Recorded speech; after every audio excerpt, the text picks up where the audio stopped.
Hey everyone! In this video, I'll show you how to view your YouTube subscribers on your mobile device. If you're new to the channel, please consider subscribing, and once you've done that, thanks for leaving a like. Let's jump straight into this guide. Currently, you can't check your YouTube subscribers through the YouTube app or the YouTube Studio app, so we'll be using a mobile browser instead. First, open your Chrome browser on your mobile device.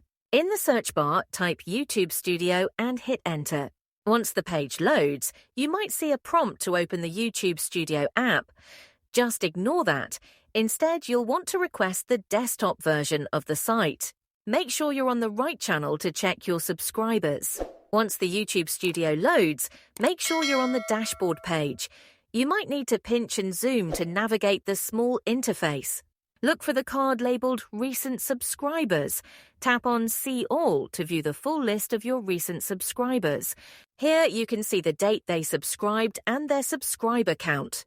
Only subscribers who have their channels set to public will show up in this list. If their settings are private, you won't see them. If you can't find any recent subscribers, it may be because you have no public subscribers. If you found this guide useful, please leave a like. Thanks for watching and see you next time.